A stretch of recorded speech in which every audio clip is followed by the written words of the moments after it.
ये मैंने एक एग्जांपल दे दिया। दूसरा एग्जांपल बहुत ही कॉमन एग्जांपल है, आपको हजारों लोग ऐसे मिल जाएंगे जब भी आप बाहर जाते हो। गौर करो, आप सिग्नल पे रुके हुए हो, सिग्नल शुरू होने के लिए 10 सेकंड्स बाकी है। मान लो 1 मिनट का सिग्नल है कि 60 सेकंड्स का सिग्नल है।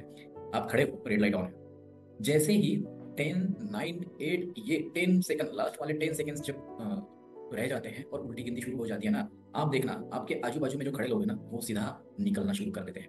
यानी कि सिग्नल को ग्रीन होने का वेट नहीं करते, उनमें वो 10 सेकंड का भी पेशेंस नहीं रहता। और अनफॉर्चुनेटली दोस्त, आप मानो ना मानो, उस फ्लो के साथ आप भी अपने आप को गाड़ी निकाल ही लेते हो। आप पूरा जीरो होने तक या फिर ग्रीन सिग्नल होने तक वेट नहीं करते। ये बात दोस्त, बड़े मतलब ईमानदारी से, बड़े ही ऑनेस्टली ये बात आप अपने आप से पूछिए कि क्या आप में वो लास्ट वाले 10 सेकंड भी रुकने का टाइम नहीं था। और अक्सर मैंने कई बार ये भी देखा है कि लास्ट 10 सेकंड जब उल्टी गिनती शुरू हो जाती है, लोग निकलना शुरू कर देते हैं, और एट द सेम टाइम आगे वाले का, आपके अपोजिट साइड में जो फ्लो आ रहा है, क्योंकि उसका तो ग्रीन सिग्नल चल रहा है ना, उसका भी लास्ट वाला 10 9 8 यानी कि रेड सिग्नल होने जा रहा है। पहले तो येलो हो जाता है, बाद में रेड हो जाता है। तो प्रॉब्लम यह है कि लास्ट वाले 10 सेकंड में जो बंदा दूर है, जो सिग्नल के पास पहुंचने वाला होता है, वो और गाड़ी भगा के, वो टाइम खत्म होने के पहले वो सिग्नल क्रॉस कर लेना चाहता है, इसलिए वो और गाड़ी भगाता है और वो सिग्नल क्रॉस करने की कोशिश करता है, क्योंकि उसके पास तो खाली 10 ही सेकंड है, राइट। तो गलत, वो बंदा बहुत ज्यादा गलत है, लेकिन गलत आप भी हो, क्योंकि आप अपना टर्न आने नहीं दे रहे हो, और जो फ्लो लोग निकल जा रहे हैं सिग्नल शुरू होने के पहले ही, आप भी उस फ्लो के साथ अपनी गाड़ी निकाल ही देते हो। अक्सर आप ये करते होंगे, हमेशा ही करते होंगे मेरे हिसाब से, मैंने भी करा है, मैं बहुत करता था ये, लेकिन अब मैं ये नहीं करता।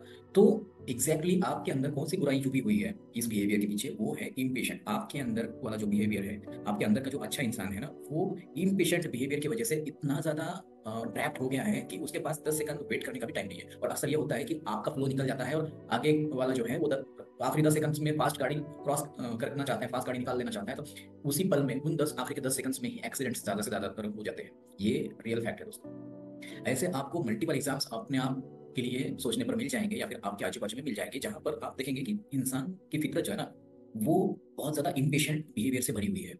अब मैं रियल लाइफ का एग्जांपल देता हूँ। देखिए, जब हम पैदा हुए थे, जब हमें हमारे माँ बाप ने पैदा किया था, हमारी माँ बाप ने, हमारी मॉम ने, हमारे पिताजी ने हमें इस दुनिया में आने के लिए कम से कम 9 महीने का पेशेंस रखा था, करेक्ट। शायद आपको हंसी आ रही होगी इस बात पर, लेकिन दोस्तों पेशेंस जो है ना, ये गॉड गिफ्टेड है।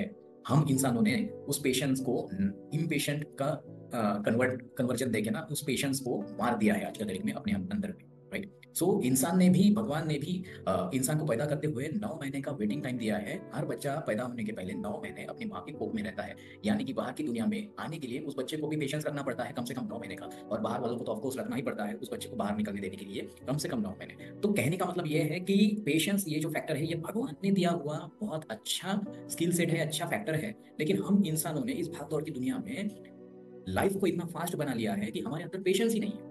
और जब हमारे पास पेशेंस नहीं है ना, सिर्फ 5 10 सेकंड का भी हमारे पास पेशेंस नहीं है, इसलिए हर सेकंड में हम हर एक्शन का रिएक्शन के तौर पर गुस्सा, मारपीट, इस चीजों में उसको कन्वर्ट कर देते हैं। अल्टीमेटली वो रिजल्ट होता है इम्पेशेंट होने का, राइट। सो आप अगर सही से सोचोगे कि इम्पेशेंट जो आदमी होता है ना, वो बहुत जल्दी बोलने की कोशिश करता है, किसी और की सुनने के पहले ही अपनी बातें बोल देना शुरू कर देता है, आगे वाले का सेंटेंस खत्म होने के पहले ही अपना सेंटेंस शुरू कर देता है। और ये इम्पेशेंट बिहेवियर हमारे डिसीजन मेकिंग में भी बहुत बड़ा बड़ा नुकसान करता है। हम किसी भी चीज़ को प्रॉपर तरीके से, बिना सोचे समझे, बिना एनालिसिस करके हम अपना डिसीजन बना लेते हैं, या फिर अपना एक्शन के तौर पर वैसे बिहेवियर करते हैं, उसके हिसाब से हमारा नुकसान ही हो जाता है। सो बेसिकली दोस्तों, आज आज संडे है, आज आप अपने आप को इस सवाल से भर दीजिए कि क्या